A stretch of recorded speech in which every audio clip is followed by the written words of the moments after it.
एक ऐसी बिल्डिंग जहां से चीखने की आवाज आती है, साथ ही उस बिल्डिंग के पीछे एक रेलवे ट्रैक जहां मौत इंतजार करती है। गाइस, ये जो बिल्डिंग है ये बिल्कुल खंडर कंडीशन में है, बिल्कुल टूटी फूटी है। लेकिन इसका जो स्ट्रक्चर है वो एकदम अच्छे तरीके से खड़ा हुआ है। और इसी बिल्डिंग के पीछे एक है पुराना रेलवे ट्रैक, जहां लोग कहते हैं कि रात में वहां कोई आता है। पहले बिल्डिंग में रहने वाले लोग सोचते थे कि ये सिर्फ उनका वहम है, लेकिन जब लोगों ने देखा कि एक लेडी बिना पैरों के उस रेलवे ट्रैक से सीधा बिल्डिंग में आती है, तब से वो सारे के सारे लोग उस बिल्डिंग को खाली करके वहां से भाग गए। अब ना बिल्डिंग में कोई रहता है और ना ही उस ट्रैक पर कोई भी ट्रेन आती है। वहां से कोई ट्रेन नहीं गुजरती और वो बिल्डिंग एकदम जर्जर अवस्था में खड़ी हुई है। तो दोस्तों, आज की जो कहानी है वो कहानी है एक ऐसे ही रेलवे ट्रैक की, एक ऐसी ही बिल्डिंग की। ये कहानी है एक स्टूडेंट की जो कि भोपाल से पहुंचता है कोटा अपनी पढ़ाई करने के लिए। लेकिन ये जो जर्नी थी उसकी बहुत ज़्यादा डिफिकल्ट थी, क्योंकि वो अपने परिवार से लड़ाई कर कर जाती है। वो अपने परिवार से झगड़ा कर कर पढ़ाई करने के लिए जाती है। ये जो लड़की है सिया, ये अपने परिवार में बहुत ही होनहार लड़की थी। ये भोपाल के एक छोटे से गांव से बिलोंग करती थी और वहाँ के लोगों की जो थिंकिंग थी बहुत ही नेगेटिव थी। तो दोस्तों, ये कहानी शुरू करने से पहले अगर आपको और भी ऐसे मिस्टीरियल हॉरर स्टोरीज देखना अच्छा लगता है तो इस चैनल को सब्सक्राइब जरूर कीजिए। साथ ही साथ बेल नोटिफिकेशन को भी ऑल कर लीजिए, ताकि आपको आने वाली स्टोरी से नोटिफिकेशन टाइम से मिलते रहे। तो दोस्तों, अब ये कहानी शुरू होती है। ये कहानी है सिया की, जो कि भोपाल की रहने वाली है। भोपाल के एक छोटे से गांव की रहने वाली है। पढ़ने में बहुत ही ज्यादा होशियार, बहुत ही ज्यादा होनहार, और इसकी 12th पास हो चुकी थी। अब ये ग्रेजुएशन की पढ़ाई के लिए जाना चाहती थी कोटा। साथ ही साथ उसके कुछ कोचिंग भी करना चाहती थी, और उसके लिए इसके फादर के पास जो इनकी माली हालत थी बहुत ज्यादा खराब थी, जो इनकी फाइनेंशियल कंडीशन थी बहुत ज्यादा खराब थी, और इसके फादर बिल्कुल भी नहीं चाहते थे कि सिया बाहर जाकर पढ़ाई करे, क्योंकि उनके आसपास का जो वातावरण था वही था लड़कियों को ना पढ़ाने वाला। लोग, अगर गांव की कोई लड़की आगे बढ़ना चाहती थी, पढ़ना चाहती थी, तो उसको, उसके फैमिली को धमकाते थे, भड़काते थे। वो अपनी बेटी को बाहर ना भेजे, वो भाग जाएगी, तरह तरह की बातें करते थे। और यही सब हो रहा था सिया के साथ। लेकिन सिया ने हार नहीं मानी। उसने अपनी मदर से बात की और उसने कहा, मुझे सिर्फ और सिर्फ पढ़ाई करनी है, मुझे अभी कोई शादी नहीं करनी, और मैं अपने पैरों पर खड़ा होना चाहती हूँ, तभी उसके बाद में शादी करूंगी। उसकी माँ ने अपने हस्बैंड को, मतलब उसके फादर को समझाने की बहुत कोशिश की, बहुत ट्राई किया, लेकिन सिया के जो फादर थे वो अग्री नहीं हुए। और उन्होंने बोला, अगर तुझे पढ़ाई करनी है तो अपने दम पर जाकर कर, इस घर से रिश्ता खत्म कर दे, इस घर से वास्ता खत्म कर दे, तभी तू यहाँ से निकल सकती है, वरना मैं तुझे बाहर नहीं जाने दूंगा। जब सिया ने ये बात सुनी तो उसने भी ठान लिया, ठीक है, अगर आपको यही मंजूर है तो मैं ये करने के लिए भी बिल्कुल तैयार हूँ। और सिया अपना सामान पैक करती है, अपनी माँ को बताती है, और वहां से रात के अंधेरे में निकल जाती है। वो सीधा ट्रेन पकड़ती है और पहुंच जाती है कोटा अपनी पढ़ाई पूरी करने के लिए। वहां उसकी बात हो रखी थी किसी वेंडर से, जो कि पीजी वगैरह दिलवाते थे। जब वो वहां रेलवे स्टेशन पहुंचती है, अपना सामान लेके जैसे ही रेलवे स्टेशन के बाहर जाती है, तो वहां खड़ी हुई थी, किसी का इंतजार कर रही थी आने का। बार बार अपने फोन की तरफ देख रही थी, बट कोई भी, ना तो कॉल आ रही थी और ना ही कोई इंसान। रात के 3 बजे हुए थे, सुनसान रास्ता था। काफी ज्यादा डरी हुई थी, क्योंकि पहली बार वो भोपाल के एक छोटे से गांव से निकलकर बाहर गई थी, और उसके लिए ये बहुत बड़ा डिसीजन था। उसके मन में कहीं ना कहीं टेंशन तो थी ही, क्योंकि वो अपने परिवार को छोड़कर आई थी, साथ ही साथ अपने परिवार से झगड़ कर आई थी। लेकिन उसके साथ ही डर भी था कि कहीं उसके साथ कुछ ऐसा ना हो जाए जिससे वाकई उसके पापा की शर्म से गर्दन नीचे झुक जाए। यही सब सोचते हुए वो रेलवे स्टेशन के बाहर अपना सामान लिए इंतजार कर रही थी कि तभी एक लेडी आती है और आकर सिया के पास खड़ी होती है और उससे पूछती है, क्या तुम्हें पीजी चाहिए? किसी के आने का वेट कर रही हो? क्या पीजी चाहिए? मैं तुम्हें पीजी दिलवा दूंगी। सिया ने बोला, मेरी किसी से बात हो रखी है, वो थोड़ी बहुत देर में मेरा फोन उठा लेंगे और आ जाएंगे और फिर मैं चली जाऊंगी। ये सुनते ही वो लेडी थोड़ी देर के लिए उससे दूर हो जाती है, लेकिन वो वहीं सिया के आस-पास ही घूमती रहती है। सिया को थोड़ा अजीब तो लगता है, लेकिन वो उससे बिल्कुल भी खतरा महसूस नहीं कर रही थी क्योंकि वो एक लेडी थी। अब जैसे-जैसे टाइम बढ़ता जा रहा था, सिया की टेंशन बढ़ती जा रही थी और सिया ने सोचा, कहीं ऐसा तो नहीं वो इंसान मेरे से झूठ बोल रहा और वो आए ही ना। ऐसा ना हो कि जो लेडी है जो मुझे पीजी बता रही है कहीं वो भी फुल हो जाए। उसने उस लेडी से बात करी और वो उसके साथ चल दी। उस लेडी ने बोला कि वो उसे एक बहुत अच्छा रूम दिलवा देगी, जहाँ उसे कोई भी किसी भी प्रकार की परेशानी नहीं होगी। साथ ही साथ उसका जो रेंट है वो भी बहुत कम है और उसको एडवांस देने की भी ज़रूरत बिल्कुल नहीं पड़ेगी। या जब ये सोचती है कि उसे इतना सारा बेनिफिट मिल रहा है तो क्यों ना वो उस लेडी के साथ जाए और उस रूम में शिफ्ट हो जाए। वो उस लेडी के पीछे-पीछे चल देती है और वो जो लेडी थी उसकी जो चाल थी, जो चलने की स्टाइल थी, बहुत वियर्ड थी। सिया को कहीं न कहीं उससे परेशानी होना शुरू हो गई थी, लेकिन उसके पास कोई ऑप्शन भी नहीं था क्योंकि वो कोटा जैसे शहर में पहली बार आई। ये उसके लिए बहुत बड़ी बात थी। वो परेशान भी थी, रात हो रखी थी। अगर सुबह होती तो वो थोड़ा बहुत खुद से भी ट्राई करने की कोशिश करती और धीरे-धीरे करके वो लेडी उसे एक बिल्डिंग के पास लेके जाती है और उसे कहती है, इस बिल्डिंग में चली जाओ, वहाँ तुम्हें रूम मिल जाएगा और रूम तुम्हारा जो है वो होगा 206 नंबर। वो रूम बिल्कुल खाली है, जाना, नीचे गार्ड से चाबी लेना और अपने रूम में सीधा चली जाना, कोई तुम्हें नहीं रोकेगा। सिया को अजीब लग रहा था कि ये लेडी अंदर भी नहीं आई और मेरे को रूम नंबर भी बता के गई, सारी चीज़ें बता के गई, लेकिन अच्छा होता ये अंदर आ जाती। सिया ने उसको बोला भी कि आप यहाँ तक आई ही हैं, तो क्यों ना मेरी अंदर बात भी करा दीजिए। हो सकता है आप आपने कुछ अलग बात की हो, मैं कुछ अलग बात करूँ और वो मुझे रूम देने से इनकार कर दें। लेकिन वो लेडी बहुत कॉन्फिडेंट थी। उसने भी सिया को बोला, नहीं, नहीं तुम परेशान मत हो, तुम आराम से अंदर जाओ और अंदर जाकर तुम मेरा नाम ले देना। मेरा नाम है मालती। वो मेरा नाम सुनते ही तुम्हें रूम नंबर 206 की चाबी दे देंगे और तुम आराम से वहाँ जाकर रहना। सिया ने उसकी बात मानी, वो अंदर गई। अंदर बहुत सुंदर वो बिल्डिंग थी, बहुत अच्छी वो बिल्डिंग थी। लेकिन सिया को एक चीज़ समझ नहीं आ रही थी कि इतनी सुंदर बिल्डिंग थी, वहाँ रूम्स भी बहुत अच्छे थे, उसको इतने कम रेंट में, इतने कम पैसों में ये जगह कैसे मिल सकती है? लेकिन सिया ने सोचा चल कोई नहीं, मुझे क्या करना, मुझे रूम से मतलब है। वो अंदर गई और अंदर जाते ही उसने बताया कि उसे मालती ने भेजा है। जैसे ही उसने मालती नाम लिया, गार्ड उसको रूम नंबर 206 की चाबी देते हैं और वो चाबी लेकर अपने फ्लोर पर जाने लगती है। जैसे ही वो अपने फ्लोर पर पहुंचती है, तो जाते ही वो अपना रूम खोलने की कोशिश करती है।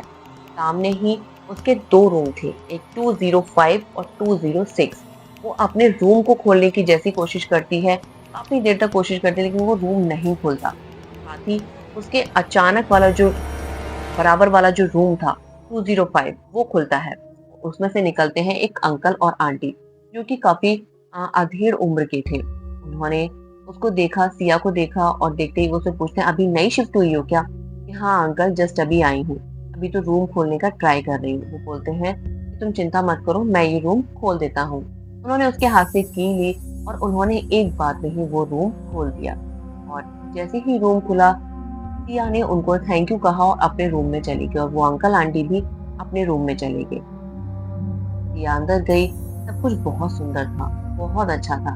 जैसा उसे चाहिए था, उससे भी लाख गुना ज़्यादा अच्छा। सिया ने अपना सारा सामान निकाला, वो परेशान तो थी अपनी फैमिली की तरफ से, लेकिन वो कुछ कर भी नहीं सकती थी।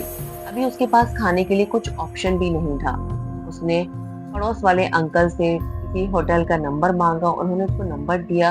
वो वापस आके अपने रूम में होटल से खाना ऑर्डर करती है और खाना खाती है और सो जाती है। अभी जो है सुबह हो चुकी थी और सुबह उसको जाना था अपनी कोचिंग के लिए, अपने कॉलेज में बात करने के लिए।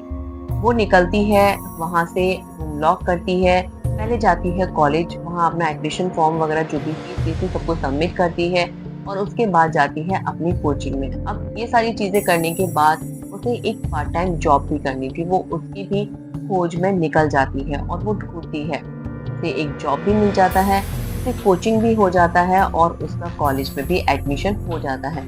सिया बहुत ज़्यादा खुश थी और रात को उसे आते-आते काफ़ी लेट हो जाता है। वो बाहर से ही अपना खाना पैक कराती है और आकर अपने रूम में खाना-पीना खाती है और सो जाती है। जैसे ही रात के 2 बजते हैं और उसे अचानक से महसूस होता है कि कोई उसके रूम में आया है।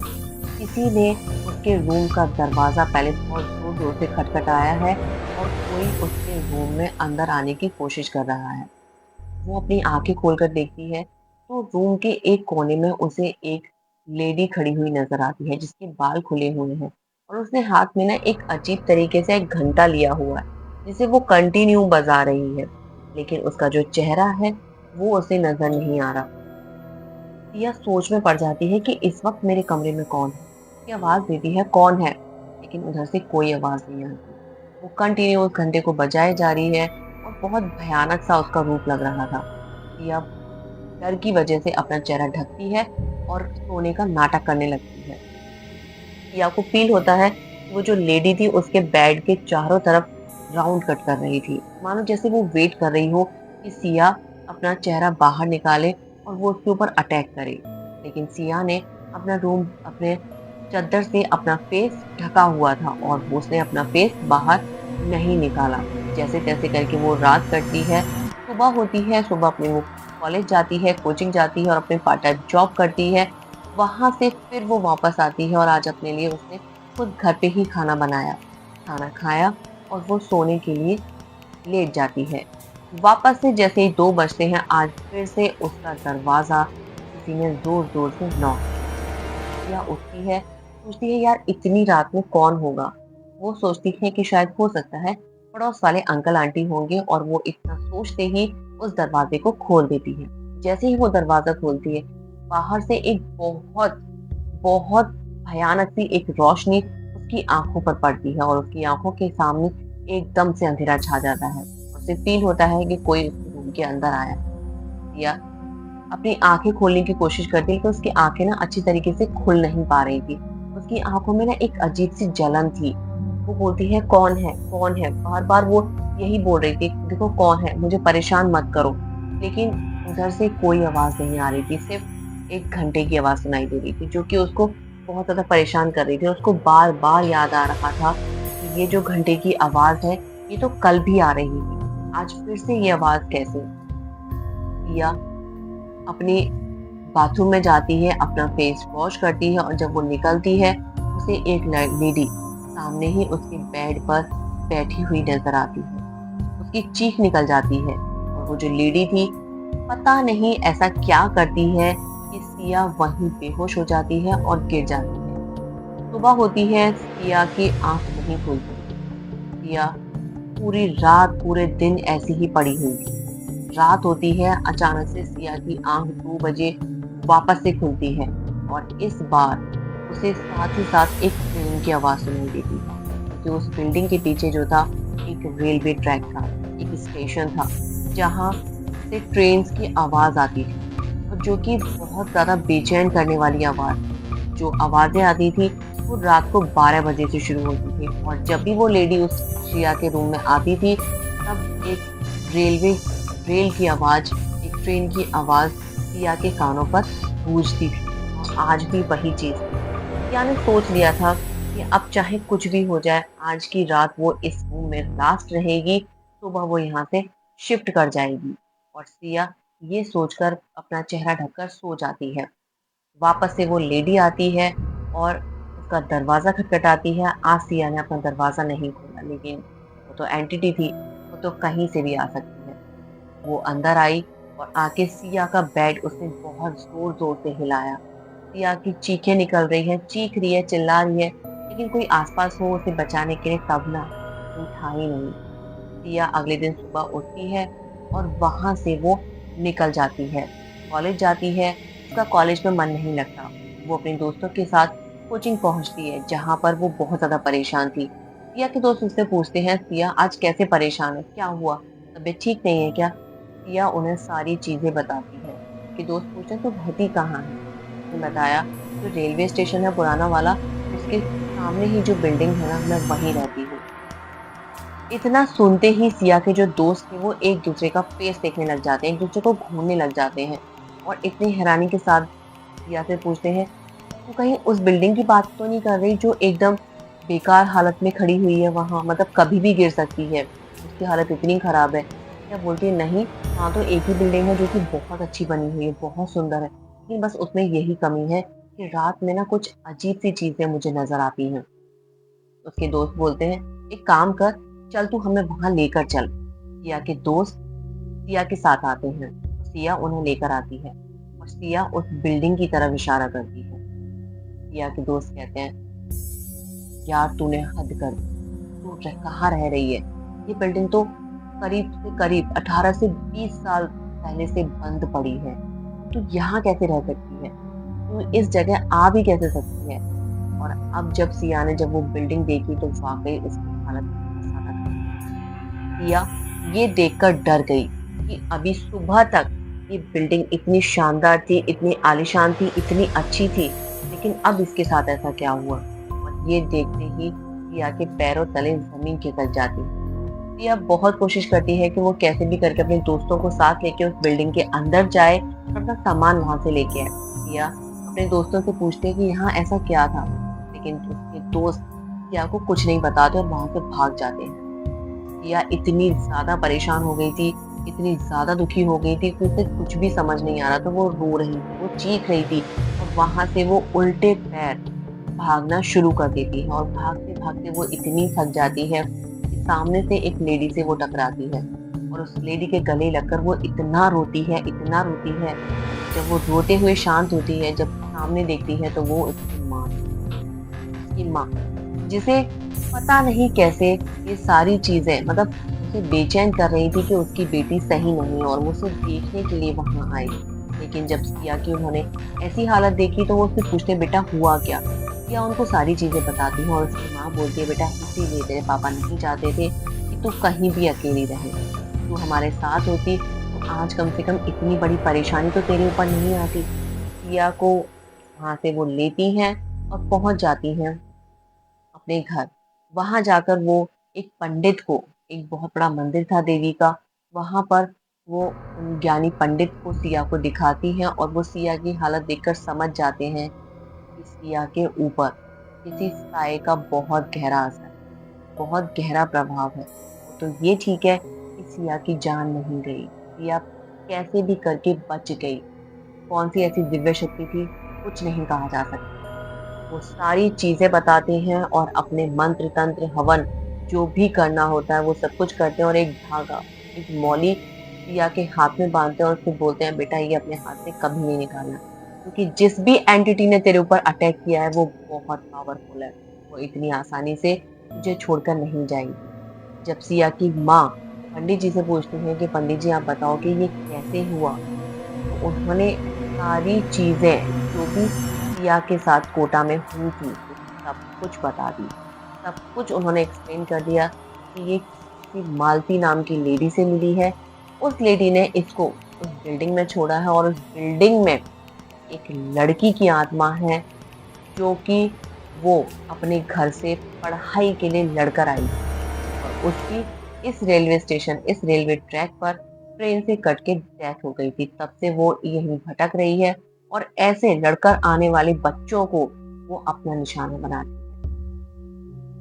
जब सिया ने ये सारी बातें सुनी तो वो बहुत ज्यादा घबरा गई। वो वहां से आती है, अपनी पूजा पाठ करना शुरू कर देती है और अपने दोस्तों को फोन करती है, वही दोस्त जिन्होंने उस बिल्डिंग के बारे में उसको बताया। उनसे पूछती है कि यार तुम उस दिन मुझे वहां उस हालत में छोड़कर चले गए, काश मुझे पहले पता होता तो मैं वहां उस बिल्डिंग में नहीं जाती, काश मैं तुमसे पूछ लेती तो मैं 3 रात वहां नहीं गुजारती। उसके दोस्तों ने भी सेम वही बात बताई जो पंडित जी ने बताई थी। वहां एक लड़की उस रेलवे ट्रैक पर कट गई थी जिसके पैर कट चुके थे और उस लेडी का उस बिल्डिंग में आना, उस लड़की का उस बिल्डिंग में आना आम तौर पर लगा रहता था। वो उस बिल्डिंग में आती थी, धीरे-धीरे करके वहाँ बिल्डिंग में जितने भी लोग थे, वो खाली करके उस बिल्डिंग को चले गए, दूसरी जगह शिफ्ट हो गए। उसके बाद से ये बिल्डिंग बिल्कुल खाली पड़ी है और यहाँ पर पुलिस ने भी क्लियर मना किया हुआ है जाने का अंदर। तो पता नहीं कैसे पहुँच गई या अब जो भी हुआ था, जैसे भी हुआ था, वो बहुत परेशान थी, बहुत ज़्यादा डरी हुई थी, लेकिन वो अपनी पूरा प्रॉपर जो भी पूजा-पाठ उन पंडित जी ने उसको बताया था, उसको फ़ॉलो कर रही थी। और वो वापस से वहाँ उस बिल्डिंग में जाने की ज़िद करती है। रिया की माँ उसको कैसे भी करके रोकती हैं, उसको गंगा जल वगैरह, विभूति वगैरह देती हैं, जिससे कि प्रिया को कंट्रोल किया जा सके। वो वहाँ जाने की ज़िद इसलिए कर रही थी क्योंकि वो लड़की जो वहाँ आत्मा है, वो उसको अपनी ओर खींच रही थी। बहुत बड़ा हवन हुआ, बहुत बड़ी पूजाएँ हुईं, तब जाकर सिया के ऊपर से उस लड़की का साया हटा और आज सिया अपने परिवार के साथ रह रही है, बहुत अच्छी पढ़ाई कर रही है, लेकिन वो उस डर के साए में अभी भी जी रही है। उसके मन में, उसके डर में, उसके दिल में कहीं न कहीं वो डर आज भी दफ़न है। तो दोस्तों ये थी आज की कहानी। उम्मीद है आपको अच्छी लगी हो। अच्छी लगी हो तो प्लीज़ वीडियो को लाइक करना, चैनल को सब्सक्राइब करना। मिलते हैं आपसे एक और नई कहानी के साथ, तब तक के लिए नमस्कार।